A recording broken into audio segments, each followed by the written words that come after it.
Nous allons voir tout d'abord la justice du Fils de Dieu.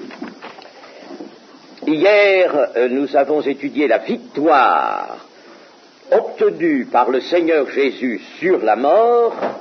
Nous avons vu comment Jésus réalise cette victoire par son incarnation, par une marche vers la mort de façon consciente, par les proclamations qu'il lui a été donné d'adresser aux hommes, et en terrassant la mort, par la mort du juste, qui donne la vie.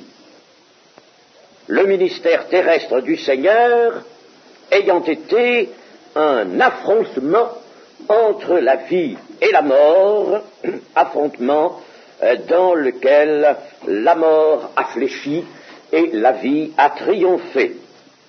C'est des considérations qui ont toujours trait à la mort victorieuse du Seigneur Jésus, mais nous sommes obligés de la regarder sous ses différents aspects, et c'est pourquoi nous allons consacrer un peu de temps ce matin à méditer sur la justice du Fils de Dieu.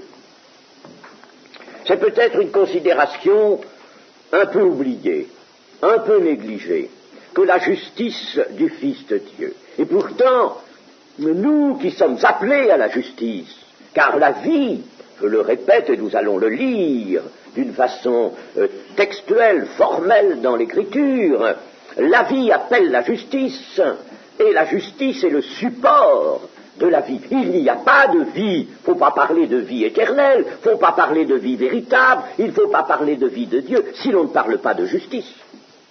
Par conséquent, n'est-ce pas, se scinder, séparer, même dans l'idée, dans la pensée, la vie de la justice, c'est faire une œuvre impie, mes amis. Et c'est malheureusement ce que quelquefois on a fait. La vie et la justice sont liées. Le Seigneur Jésus, par sa mort, a fait, nous l'avons dit, l'expiation des péchés. Il est venu, c'est un des aspects importants de sa mort, il est venu comme une victime expiatoire donnée par le Père pour faire l'expiation des péchés du monde. Voilà quelque chose qui est solide, qui est dans l'Écriture, dans la première épître de Jean. L'humanité s'en trouve délivrée, et elle s'est trouvée délivrée, cette humanité, aussitôt que Jésus eut rendu l'Esprit. En rendant l'Esprit, vous savez que le Seigneur Jésus l'a dit par une parole, il rendait l'Esprit. En rendant l'Esprit, la justice parfaite, et qui était liée à sa personne. Il est chargé des péchés des hommes, mais ce ne sont pas les siens. La justice parfaite est liée à sa personne. Eh bien, cette justice parfaite, dès que l'Esprit est rendu et que le tout est accompli et prononcé, cette justice reprend sa force impérative. La justice est armée d'une puissance, elle reprend sa force, et la résurrection ne peut manquer de survenir. Lisons Acte 2, 31. C'est la résurrection du Christ qu'il a prévu, que David, le patriarche David, a prévu par le psaume qui est cité là dans le contexte. C'est la résurrection du Christ qu'il a prévu et annoncé en disant qu'il ne serait pas abandonné dans le séjour des morts et que sa chair ne verrait pas la corruption. Il n'est pas possible que le Christ, descendant dans la mort, porteur du fardeau des péchés, et il l'est effectivement cela, ne retirons rien, n'est-ce pas, à cela, cette affirmation elle-même très importante, et Et lorsque la mort le saisit, eh bien la justice reprend sa force et il n'est pas impossible que le Seigneur reste dans la mort. Le verdict que Dieu avait prononcé dans le jardin d'Éden, tu retourneras à la poussière d'où tu as été pris, à l'adresse d'Adam et de toute sa descendance, tu retourneras à la poussière dont tu as été pris. Ça, c'est dans les conséquences de la chute. Tu retourneras. Ce verdict se trouve annulé pour Christ. Il se trouve annulé par la justice restaurée dans l'humanité par la personne du Fils de l'homme qui a pris place précisément dans cette humanité. Alors, ce verdict s'interrompt. Et c'est, vous voyez avec quelle lumière de l'esprit le prophète David, je dis le prophète, il est prophète et roi, ou patriarche David, pouvait annoncer que la chair du Seigneur ne verrait pas la corruption, il ne pourrait pas rester là. En effet, le verdict, tu retourneras dans la poussière, ce verdict s'interrompt. Ça, vous voyez, il s'interrompt pour Christ, allons doucement. Allons lentement, nous décomposons en quelque sorte les pensées, n'est-ce pas, pour mieux pénétrer, mieux comprendre. Nous avons entendu tout cela, nous avons énoncé tout cela en évangélisation, c'est très bien, mais nous sommes en train, non pas de nous évangéliser, mais nous sommes en train d'approfondir le message que nous n'appelons pas nécessairement évangélisation, mais que nous appelons le message de Dieu, le message de l'Évangile. Ce message de l'Évangile, il est pour nous, et vous voyez que les épîtres se sont efforcés d'approfondir la connaissance des chrétiens en ce message-là. L'apôtre Paul parle par exemple du baptême, revient sur le baptême, revient sur les antécédents du chrétien, vous étiez morts par vos offenses, il revient sur toutes ces choses pour précisément approfondir. Et c'est ce que nous voulons faire. Le verdict donc du jardin d'Éden se trouve annulé par la justice qui est attaché à la personne du Fils de l'homme, qui est, par conséquent, lui, sauvé de la mort éternelle. Il est sauvé de la mort éternelle, car Adam ne l'était pas, car tous ceux qui étaient la descendance d'Adam, toute l'humanité, ne l'étaient pas. C'est bien parce que Jésus est venu que nous sommes sauvés de la mort éternelle, sans quoi nous étions voués à la mort éternelle. Il est sauvé de la mort éternelle. Où trouvons-nous cela? Dans les Hébreux, chapitre 5, ou verset 5. Et Christ ne s'est pas non plus attribué la gloire de devenir souverain sacrificateur, mais il la tient de celui qui lui a dit « Tu es mon fils, je t'ai engendré aujourd'hui ». Comme il dit ailleurs, « Tu es sacrificateur pour toujours, selon l'ordre de Melchisédek ». C'est lui, c'est Christ donc, qui, dans les jours de sa chair, pendant qu'il était sur la terre, ayant présenté avec de grands cris et avec larmes, des prières et des supplications à celui qui pouvait le sauver de la mort, et ayant été exaucé à cause de sa piété, apprit, bien qu'il fût fils, l'obéissance par les choses qu'il a souffertes. Il nous est dit ici qu'il a été sauvé de la mort. Il a, par grands cris, larmes, prières, supplications, il a imploré son Père de le sauver de la mort. Il s'agissait bien sûr de son humanité, de le sauver de la mort, mais son humanité, n'est-ce pas, il l'accroche, il la tient, il ne l'abandonne pas, il l'a prise pas pour l'abandonner, il l'a prise pour précisément y accomplir y accomplir la rédemption. Alors il la tient, cette humanité. Alors des supplications, des prières à celui qui pouvait le sauver de la mort, son Père, et ayant été exaucées à cause de sa piété. Littéralement, le Seigneur Jésus n'a pas été exaucé puisqu'il est mort sur la croix. Mais de quelle mort a-t-il été exempté, sauvé? Mais de la mort éternelle, bien entendu. Non pas de la mort du corps qui était nécessaire, mais de la mort éternelle. Et c'est bien ça, contre ça que Jésus lutte, sans quoi, si Jésus avait seulement lutté contre la mort du corps, eh bien, il eût été alors effrayé simplement par cette mort, et il eût, en somme, manqué de courage devant la mort, alors que peut-être d'autres, des héros, des martyrs, sont venus crânement devant la mort, et l'ont affronté sans peur. Alors on ferait de Jésus quelqu'un qui a eu peur de la mort du corps. Vous voyez, tout ça ne va pas, n'est-ce pas? Il faut bien penser que c'est devant lui la mort éternelle. Il lutte par ses prières, par ses supplications, contre cette mort éternelle dont il est sauvé, à cause de sa piété. Et car bien qu'il fût fils, il a appris l'obéissance. Il a appris l'obéissance. Il ne la connaissait pas, l'obéissance. Il la connaissait.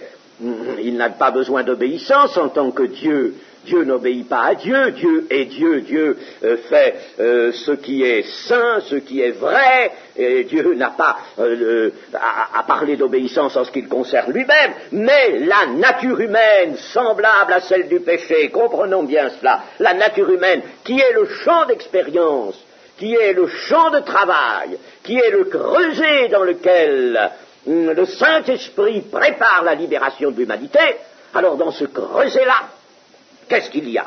Eh bien, il y a une impossibilité à l'obéissance.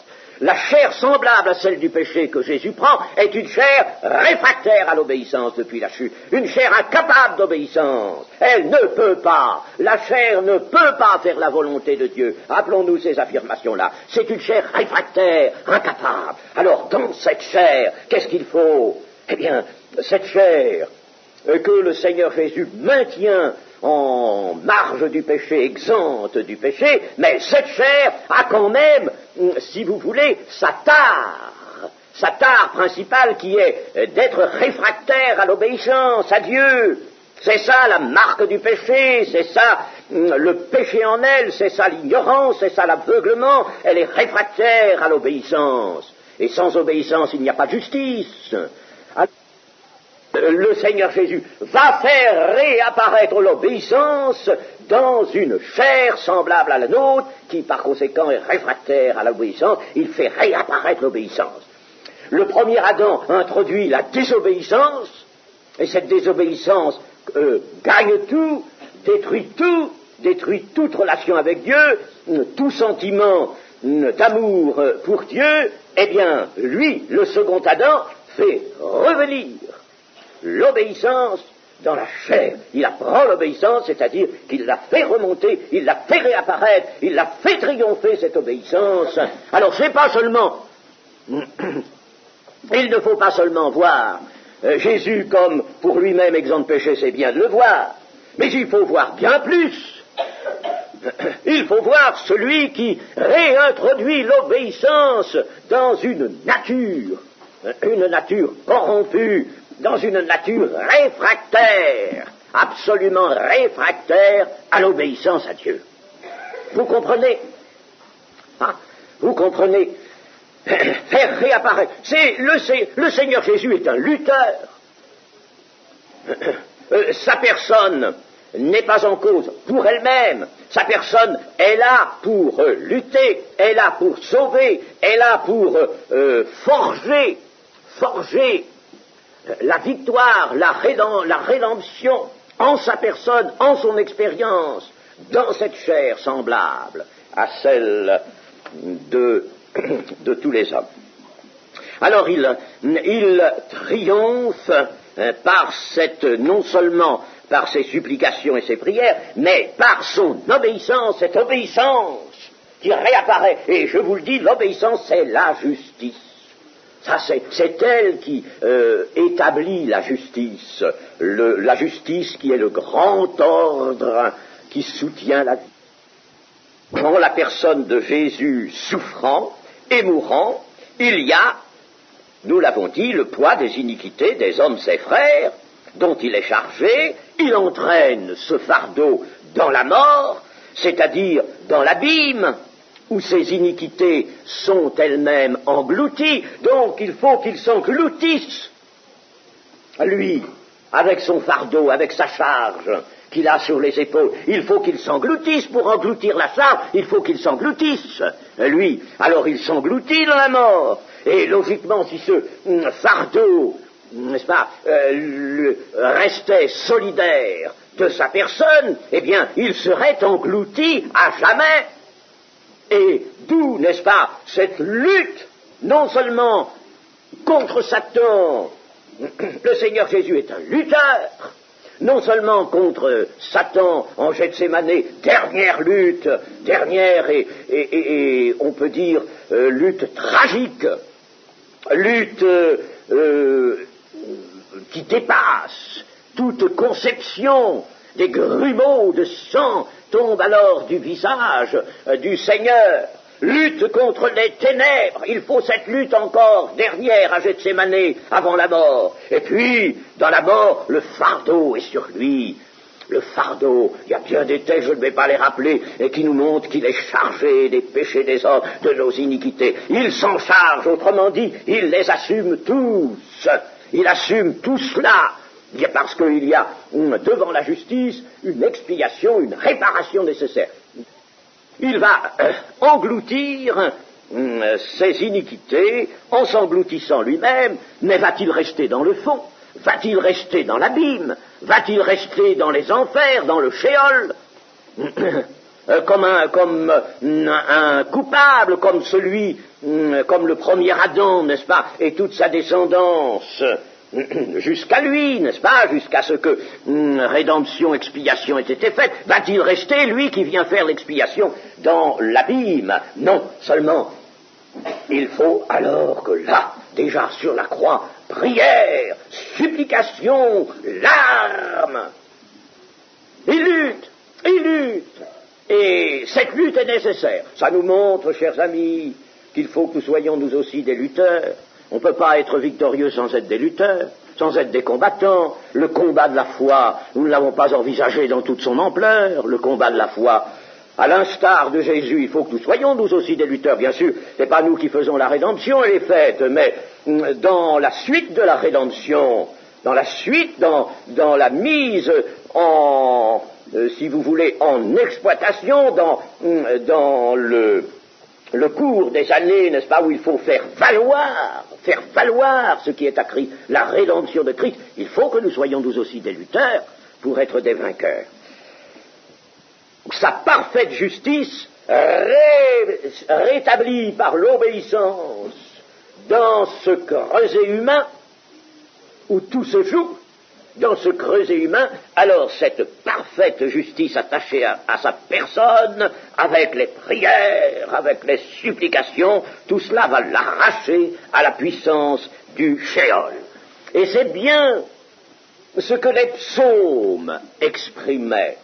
Quand les psaumes expriment quelque chose qui semble mettre en question seulement le psalmiste qui exprime cela, mais quand les hommes d'avant le Seigneur Jésus, et nous qui sommes après, n'est-ce pas, eh bien, mais eux qui n'avaient pas encore connu l'œuvre de Dieu, l'œuvre de rédemption, eh bien, lorsqu'ils exprimaient l'espérance, le désir puissant, et même qu'ils entrevoyaient le salut éternel, eh bien, ils exprimaient cela, c'est que la personne humaine, donc la personne du Fils donné à Israël, serait arrachée à la puissance du shéol, du séjour des morts.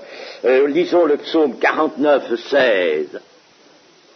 Mais Dieu sauvera mon âme du séjour des morts, car il me prendra sous sa protection. Est-ce que Dieu va faire ça comme ça, par un acte de générosité, un acte, évidemment,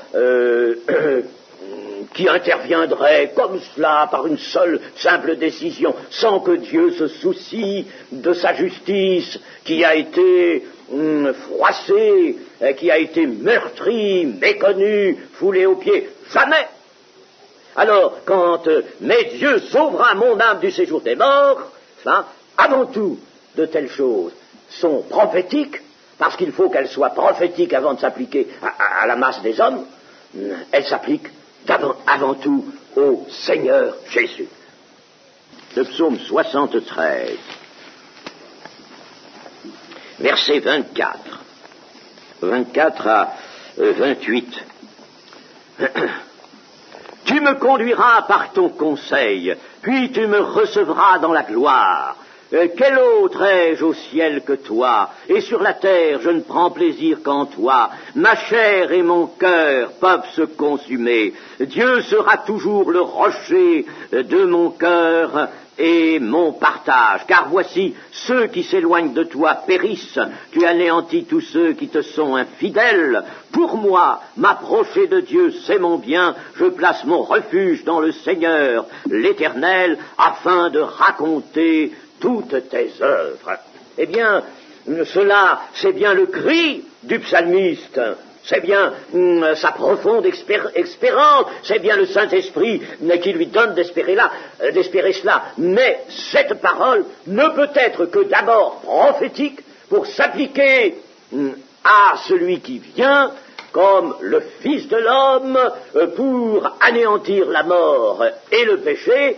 Ça ne peut s'appliquer qu'à lui, c'est lui qui d'abord est arraché à la puissance du Shéol, pour que d'autres hommes puissent espérer aussi être arrachés à la puissance du Shéol. Et Pierre, lorsqu'il prêche son premier message d'évangélisation, le premier message de tous les messages d'évangélisation, eh bien, il parle, lui, de cela, le Saint-Esprit le guide et lui montre cette action qui s'est jouée en la personne de Jésus, en sa lutte, en toute son œuvre pour arracher l'homme à la puissance du Shéol. Ainsi, il y a dans le cœur du psalmiste, quel qu'il soit, des espérances inspirées qui sont bien les siennes, qui expriment celles de tous les hommes de foi, mais qui doivent tout d'abord se réaliser pour Jésus, tout d'abord en premier. Elles sont donc prophétiques.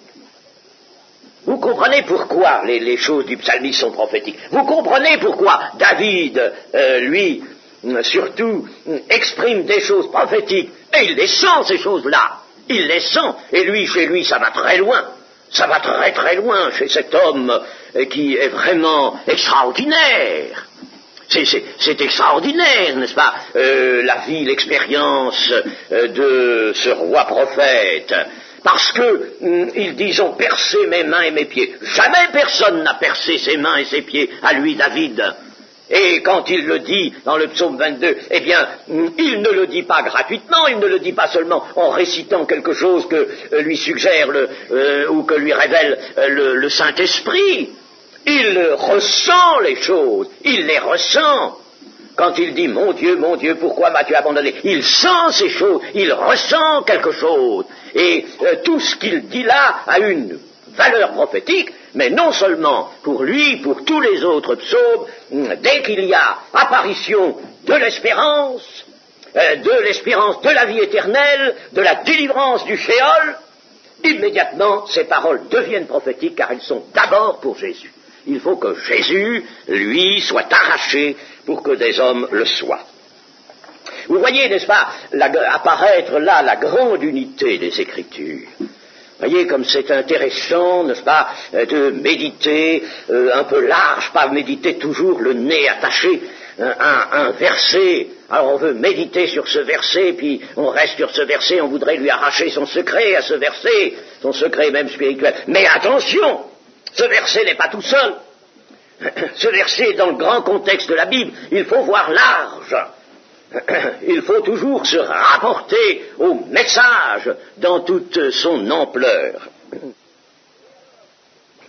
Et alors, Jésus possède en sa justice, lui qui restaure l'obéissance, lui qui l'a fait réapparaître dans un milieu réfractaire, le corps de l'homme, la chair de l'homme, il fait réapparaître l'obéissance, il possède en cette justice la force de réaliser toutes les espérances que le Saint-Esprit a fait exprimer aux psalmistes ou à d'autres.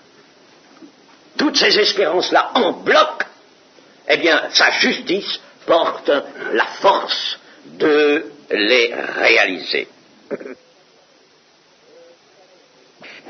Nous allons voir juste quelques textes pour asseoir ce que je viens de dire. Hébreux 1.9. Hébreux 1.9. 1.8 et 9. Mais il a dit au Fils, ton trône, ô Dieu, est éternel. Le sceptre de ton règne est un sceptre d'équité. Tu as aimé la justice et tu as haï l'iniquité. C'est pourquoi, ô Dieu, ton Dieu t'a oint d'une huile de joie au-dessus de tes égaux. Je ferai remarquer à ceux pour qui s'est posée par incidence la question de savoir si l'on pouvait, si l'on devait vraiment se croire à la divinité du Seigneur Jésus. Bien sûr, je sais que vous y croyez, mais je veux vous rassurer encore, comment ce texte pourrait se justifier, pourrait-il se justifier, je vous en montrerai d'autres tout à l'heure, pourrait-il se justifier si Jésus-Christ n'était pas Dieu? Et quand on est Dieu, on ne peut pas devenir Dieu. On est Dieu de toute éternité. On ne peut pas le devenir. Personne. On peut avoir la divinité, la vie divine, la divinité, je veux dire, participation à la vie divine, n'est-ce pas? Comme cela est dit, et nous l'avons, et nous l'aurons, mais devenir Dieu, non. N'est-ce pas? Ton trône, ô Dieu, est éternel. Eh bien, tu as aimé la justice, c'est ce qui nous intéresse maintenant. Tu as aimé la justice et tu as haï l'iniquité. Voyez, cet amour de la justice, cet attachement du Sauveur à la justice, c'est remarquable cela, c'est un fait remarquable. En lutteur, il va lutter, combattre, parce qu'il veut faire triompher la justice. Il est venu pour cela. Tu as aimé la justice. Et puis, Romains 5, 18 nous dit, en nous parlant de la croix, ainsi donc, comme par une seule offense, celle du premier Adam, la condamnation a atteint tous les hommes, de même, par un seul acte de justice, la justification qui donne la vie s'étend à tous les hommes. Un seul acte de justice, cet acte de justice s'opère, s'accomplit à la croix de Golgotha.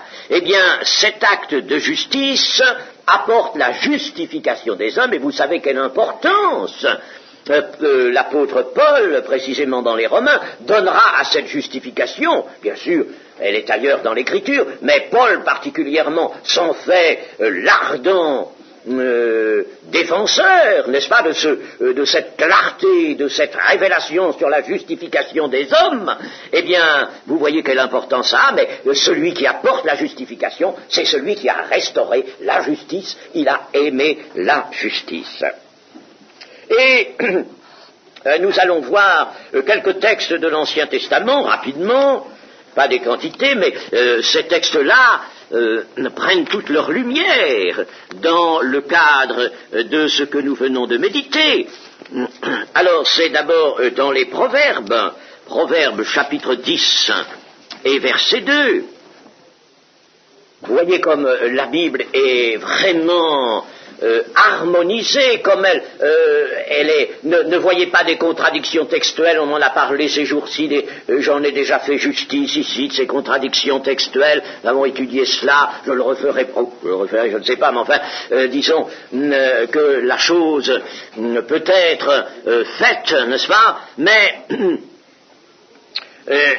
lisons ceci qui nous montre encore vraiment ce grand accord, cet accord général de toutes les pensées dans la Bible. Il y a là vraiment une harmonie, un accord d'ensemble qui est remarquable. C'est un grand miracle, qui montre que la Bible n'est pas le livre des hommes, mais bien le livre de Dieu.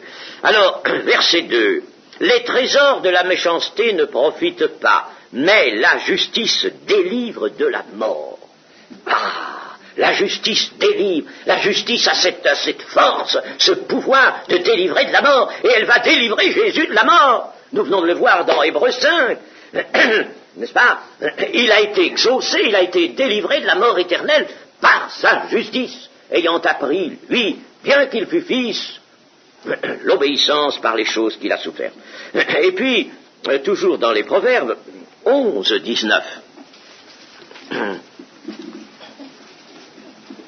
C'est, en des termes différents, la même chose. Ainsi, la justice conduit à la vie, mais celui qui poursuit le mal trouve la mort. La justice conduit à la vie, elle mène à la vie. La justice, nous la trouvons dans la justification, et la justification, nous la trouvons dans une personne, le Seigneur Jésus, et c'est en quoi Jésus est le chemin qui nous mène à la vérité et à la vie. Et puis nous avons 13, 6, 13, toujours dans les Proverbes. La justice garde celui dont la voie est intègre, mais la méchanceté cause la ruine du pécheur. La justice garde, elle conserve celui dont la voie est intègre. Et nous avons aussi Ésaïe 59. J'aime bien vous faire découvrir, n'est-ce pas, dans l'Ancien Testament, toutes ces choses qui sont en pleine harmonie avec la théologie du Nouveau Testament, qui est la théologie de l'Alliance Nouvelle. Mais vous voyez, n'est-ce pas, quel ensemble tout cela constitue. Chapitre 59, verset 15. La vérité a disparu, et celui qui s'éloigne du mal est dépouillé. L'Éternel voit d'un regard indigné qu'il n'y a plus de droiture. Il voit qu'il n'y a pas un homme. Il s'étonne de ce que personne n'intercède. Alors, son bras lui vient en aide, et sa justice lui sert d'appui.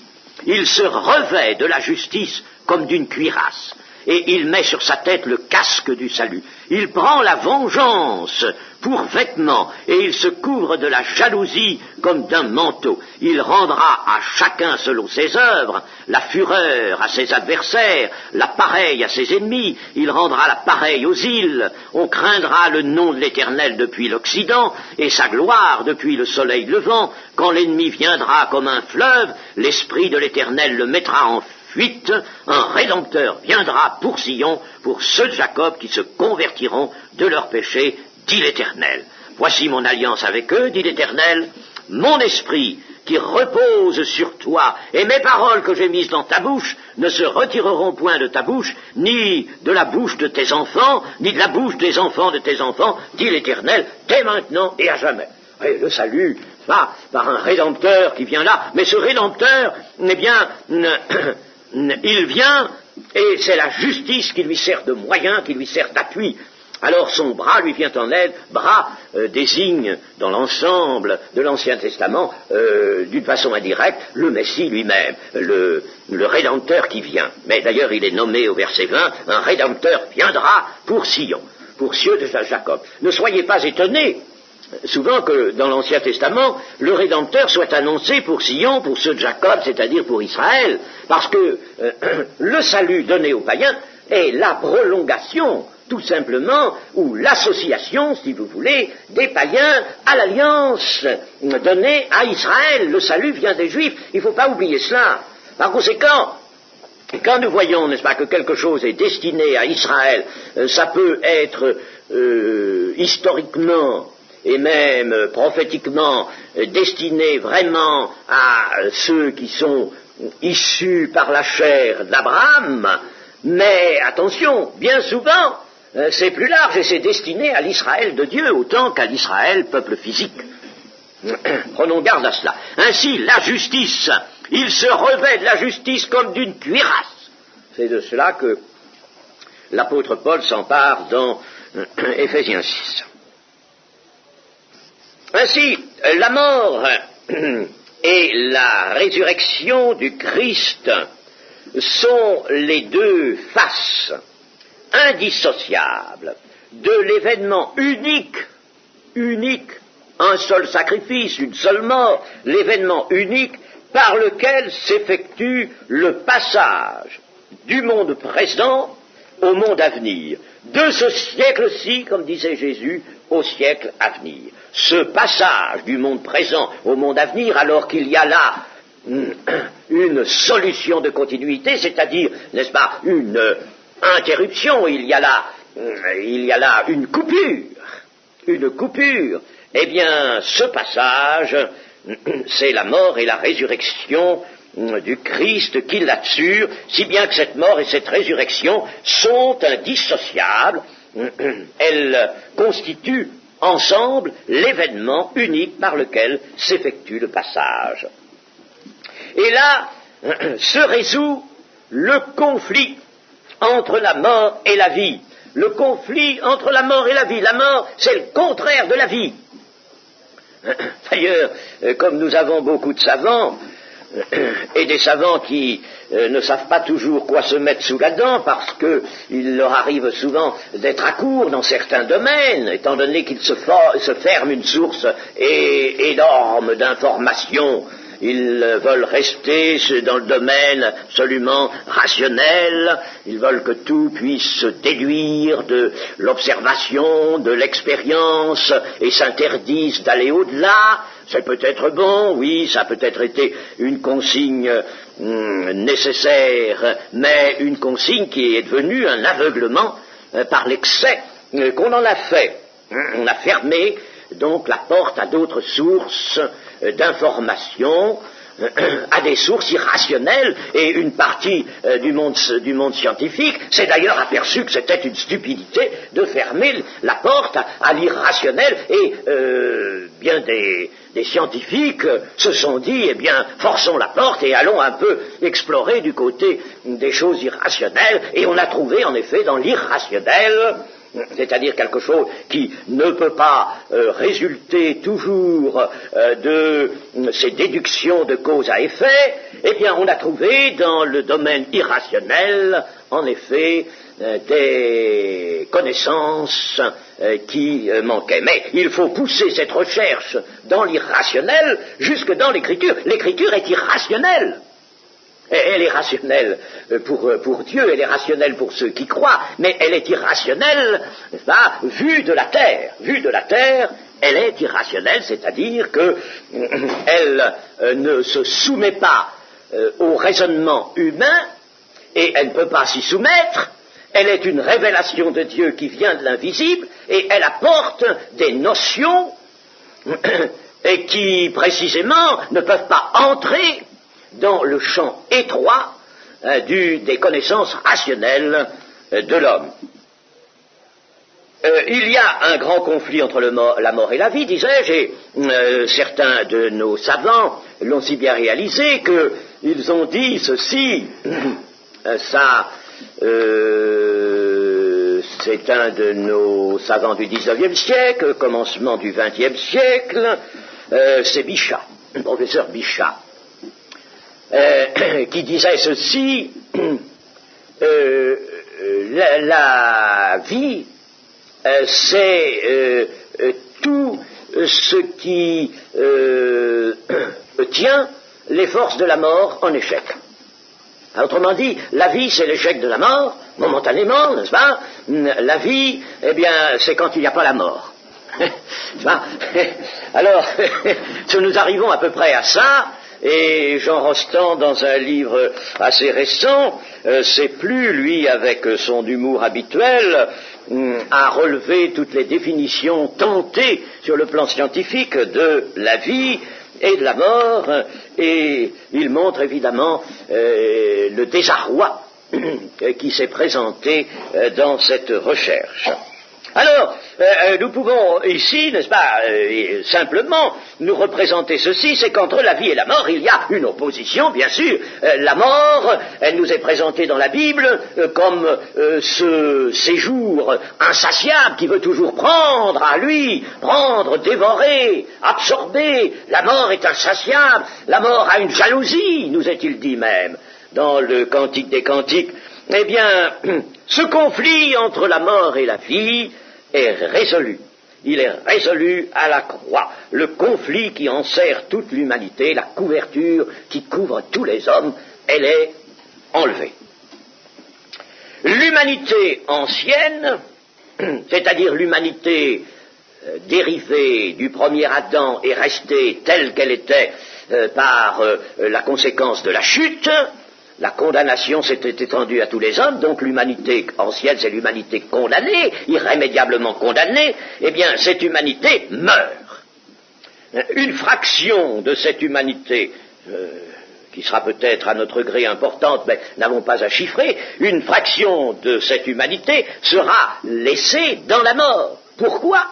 Eh bien, par défaut de foi, par incrédulité précisément, et parce que, en raison de cette incrédulité, on aura laissé hors de soi cette solution au conflit de la mort et de la vie, cette puissance de vie qui est en Jésus. Il aurait fallu accepter de mourir à soi-même, de mourir au péché. Il faut passer pour cela par une repentance, et cela répugne à beaucoup de cœurs orgueilleux qui s'arment de prétextes rationnels.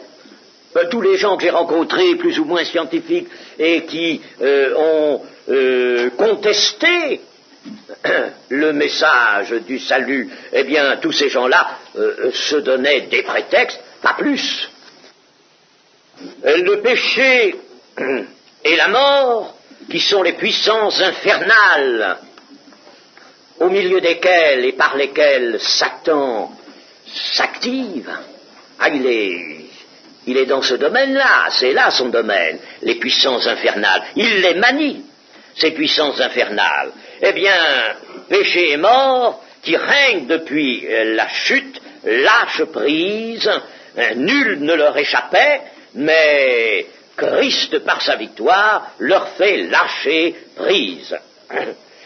Le Christ est le seul vrai juste, le seul juste, il n'en a pas paru un autre, c'est justement cela qui est remarquable et qu'il faut remarquer.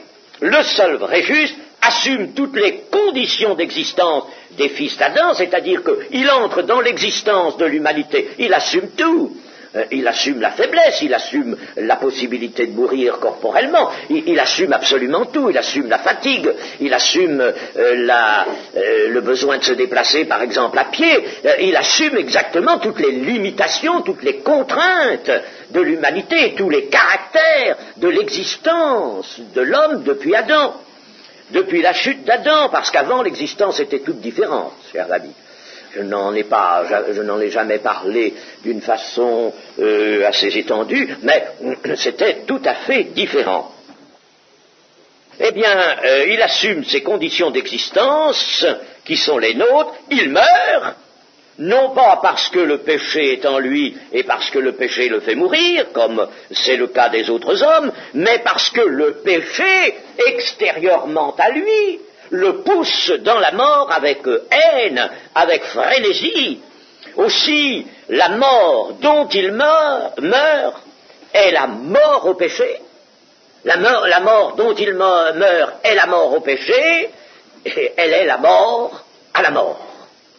La mort de Christ est la mort à la mort. Mort irrévocable, car le Christ possède en lui la vie de Dieu.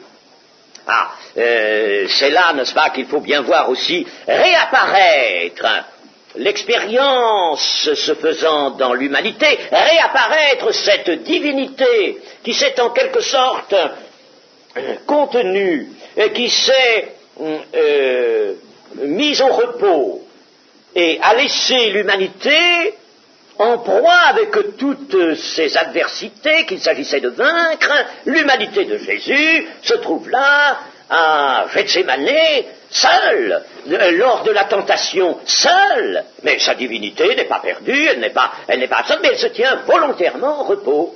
Dieu, n'est-ce pas, se tient en repos.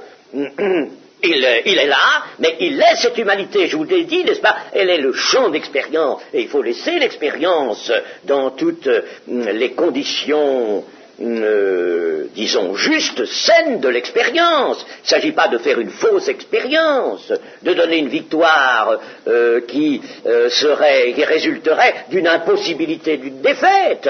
Il s'agit, n'est-ce pas, de laisser l'humanité de Jésus, une humanité naturellement exempte de péché, sans ça, alors la propension au péché y aurait été aussi. Alors exempte de péché, cette humanité lutte et remporte la victoire. Mais attention, aussitôt la victoire remportée, la divinité se manifeste, elle aussi. Et cette divinité se manifeste en Jésus comment? Mais par la vie. Où la vie serait-elle, n'est-ce pas, d'où proviendrait-elle, d'où viendrait-elle, de comment affluerait-elle en Jésus, comment pourrait-elle se donner à partir de Jésus si elle ne provenait de la divinité, précisément de celui qui a pris l'humanité pour lutter.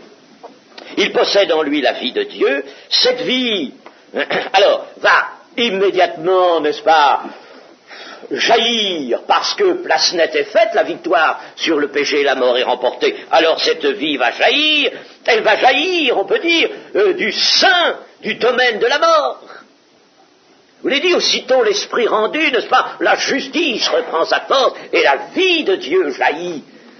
Et le Seigneur reste vivant quant à l'esprit, mort quant à la chair. Il faut qu'il soit mort 3 jours, ça c'était la sagesse de Dieu, 3 jours et 3 nuits. Il n'est pas mort un vendredi soir d'ailleurs, n'est-ce pas, mais un mercredi à 15 heures. Le mercredi à 15 heures pour ressusciter le samedi soir et non pas le dimanche matin. Enfin, tout cela, je l'ai déjà énoncé, mais nous n'en avons pas fait l'étude, et pourtant cette étude est facile dans les Écritures. Alors, Christ réapparaît par résurrection dans la vie de Dieu, et il y a quelque chose qui apparaît. Lui apparaît dans la vie de Dieu, mais Christ n'est pas passé par tout cela, par tout ce chemin-là, pour lui.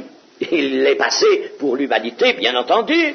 Alors, la vie de Dieu apparaît en lui, mais en lui apparaît le fruit de ses luttes, le fruit de ce travail, le fruit de cette restauration de la justice par l'obéissance. Et ce fruit-là s'appelle l'homme nouveau. L'homme nouveau. À la divinité de Jésus est toujours uni un homme. Mais cet homme transformé dans ce passage, dans ce tunnel de la mort, transformé parce que la mort a été vaincue, elle a commis un excès, elle a commis une œuvre qui l'a trompé, Satan a commis une œuvre qui l'a trompé, un excès, la mort a commis un excès. Alors là, tout est affranchi, ça y est, et l'humanité de Jésus apparaît alors triomphante, son humanité, c'est l'homme nouveau. L'homme nouveau en un seul exemplaire, en une seule unité, c'est le grain de blé qui tombé en terre va montrer alors sa fécondité, il va donner beaucoup de grains semblables à lui. Et l'Épître aux Romains nous dit du Seigneur Jésus qu'il ne meurt plus. Et le Seigneur Jésus devient un principe de vie. L'expérience a été conduite jusqu'à pleine réussite, plein succès, tout est accompli. Et dans le tout est accompli, nous avons souvent le tort de ne voir que l'accomplissement du dessein de Dieu. C'est vrai qu'il y est. Tout est accompli, ça veut bien dire, tout ce que les Écritures avaient annoncé, avaient révélé du plan de Dieu, tout ce qui était inscrit dans le plan de Dieu, tout ce qui était juste, par conséquent, le Seigneur l'appelle ainsi, tout ce qui est de Dieu, c'est juste. Alors, tout cela est fait, est accompli, l'œuvre est en somme, l'œuvre de la rédemption est achevée. Il y a cela. Mais, chers amis, il y a un double sens qui souvent échappe tout est accompli. L'homme nouveau est accompli. L'homme nouveau est accompli. L'homme, il y a un accomplissement de l'homme pour la vie éternelle. L'homme nouveau est accompli. Le dessein de Dieu est accompli. Bien sûr, mais ce dessein de Dieu tendait à faire apparaître l'homme nouveau, créé selon une justice que produit la sainteté, la vérité, une justice, cet homme nouveau, eh bien, dont parle si bien l'apôtre Paul, l'homme nouveau créé selon Dieu dans une justice et une sainteté que produit la vérité, dans une justice. Voilà cet homme nouveau, il est là, un exemplaire, un seul. Il y en a un, à la résurrection, il y en a un. Mais celui-là va donner beaucoup de fruits, va porter du fruit. Alors, en Jésus apparaît un principe de vie. Et ce principe de vie est énoncé de différentes manières. Il est énoncé, par exemple, dans 1 Corinthiens 15 et 45, Jésus est déclaré être un esprit vivifiant, un esprit qui donne la vie. Et alors, dans Jean, bien sûr, Jean 5:21, car comme le Père ressuscite les morts et donne la vie, ainsi le Fils donne la vie à qui il veut. Un esprit vivifiant qui donne la vie. Il a un principe de vie. Quand je dis un principe de vie, je dis une source de vie. Il est un principe dans le sens de source, n'est-ce pas, d'essence qui va s'amplifier, qui va se répandre. Il est un principe de vie, 5:21, 6:57. Comme le Père qui est vivant m'a envoyé et que je vis par le Père, ainsi celui qui me mange vivra par moi. Principe de vie, source de vie. Il communique une vie qui ne va plus se perdre. Chapitre 11, verset 25, toujours dans Jean, chapitre 11, verset 25, Jésus lui dit, je suis la résurrection et la vie, je suis celui qui croit en moi vivra, quand même il serait mort. Ah, en voilà, n'est-ce pas, du paradoxe encore. Celui qui croit en moi vivra, quand même il serait mort. Et quiconque vit et croit en moi ne mourra jamais, crois-tu cela?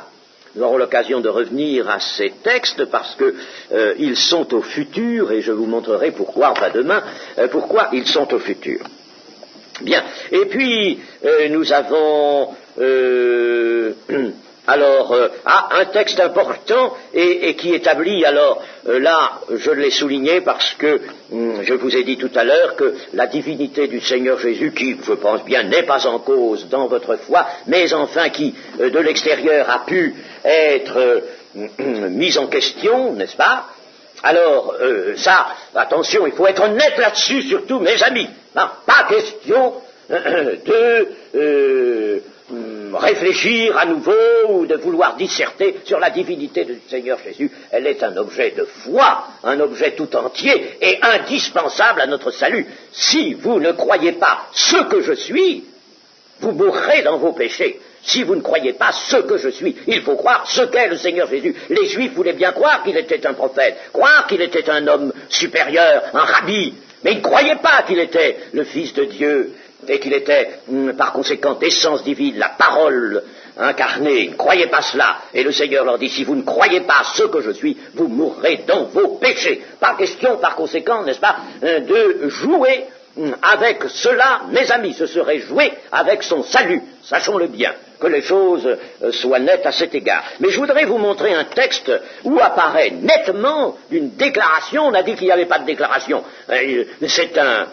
Cela est une contre-vérité. Il y a des déclarations nettes, claires, de la divinité du Seigneur Jésus, qui en outre, n'est-ce pas, et on peut dire implicite dans tout le message.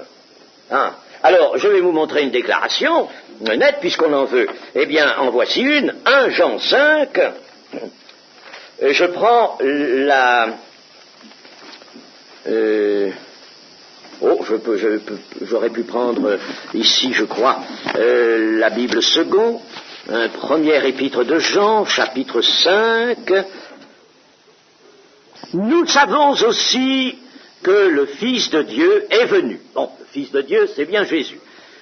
Et qu'il nous a donné l'intelligence pour connaître le véritable. Ah, alors le véritable ici, nous pouvons dire, c'est Dieu le Père. Il nous a fait connaître le véritable. Et nous sommes dans le véritable.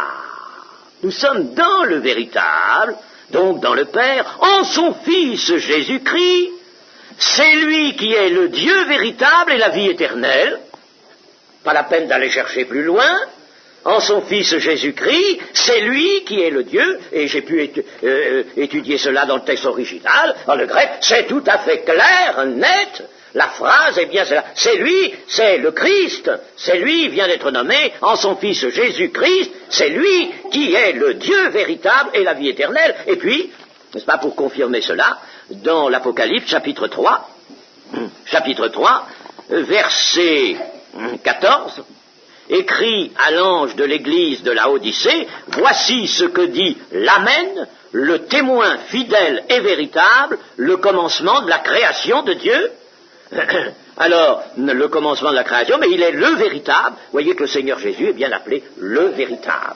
Or, le véritable, nous le voyons, c'est un titre, c'est une qualité qui n'appartient qu'à Dieu. Il est le véritable. Alors, chers amis, surtout que cette question de la divinité du Seigneur Jésus ne soit jamais mise en question. Attachez-y de tout votre cœur votre foi, afin que vous plaisiez à Dieu et que vous soyez de ceux qu'il introduira dans son royaume. Et puis une autre déclaration, on peut la citer aussi, elle est dans l'épître de Tite, au chapitre 2 et au verset 10. Je réponds là un peu à des questions qui m'ont été posées, n'est-ce pas, mais enfin sans préciser. Alors, la divinité du Seigneur Jésus, nous l'avons appuyée fortement l'année dernière et même encore l'année d'avant, et cette année, je le fais également parce que cela est indispensable. Chers amis, nous avons au cœur trop d'amour pour les enfants de Dieu, pour les laisser, n'est-ce pas, dans l'expectative sur un point essentiel de la révélation, n'est-ce pas, et de ne pas vous laisser en proie par conséquent, n'est-ce pas, à des dangers, à des périls, quant à votre salut. Alors, disons, Tite, je vais prendre dans la version Darby qui traduit, elle, littéralement, cela confirmé avec le grec, confirmé avec d'autres traductions. Malheureusement, Second n'a pas bien traduit là. Hein? Il a ajouté quelque chose qui ne va pas. Tite 2.13. Tite 2.13. Je lis le verset sans lire le début de la phrase. En attendant la bienheureuse espérance. Alors là, je lis dans Second, n'est-ce pas? En attendant la bienheureuse espérance et la manifestation de la gloire du grand Dieu et de notre Sauveur Jésus-Christ. Et c'est Second qui n'était pas, lui, exempt d'un certain rationalisme. Hein? Il était un petit peu rationaliste, comme on dit, sur les bords. Mais les bords, la bordure était un peu large. Et alors, il n'était pas tout à fait exempt de cela. Et alors là, il lui a cru bon d'ajouter un 2. Et ça, c'est lui qui l'ajoute. Alors voici la véritable traduction littérale dans la version Darby, chapitre 2, donc verset 13. En attendant la bienheureuse espérance et l'apparition de la gloire de notre grand Dieu et Sauveur Jésus-Christ. En attendant, n'est-ce pas, la bienheureuse l'apparition de la gloire de notre grand Dieu et Sauveur Jésus-Christ. D'ailleurs, il n'est pas question du tout que Dieu le Père apparaisse. Pas du tout. L'apparition, la parousia, l'épiphanie, l'épiphanéia, c'est Jésus-Christ seul, revêtu de la gloire, bien sûr, mais c'est Jésus-Christ seul qui apparaît. Ce n'est pas Dieu le Père. Par conséquent, il s'agit ici d'apparition, ça ne peut pas être l'apparition de Dieu le Père, ça ne peut être que l'apparition de Jésus-Christ. Il n'y a que cette apparition-là qui soit révélée, alors ici, l'apparition de la gloire de notre grand Dieu et Sauveur Jésus-Christ. Alors, allons ergoter après ça, n'est-ce pas? Autrement dit, apportons des dénégations à la Sainte Écriture. Eh bien ça, c'est se placer sous un anathème. Ne faisons pas pareille chose, bien sûr. Nous arrêtons là, ce matin.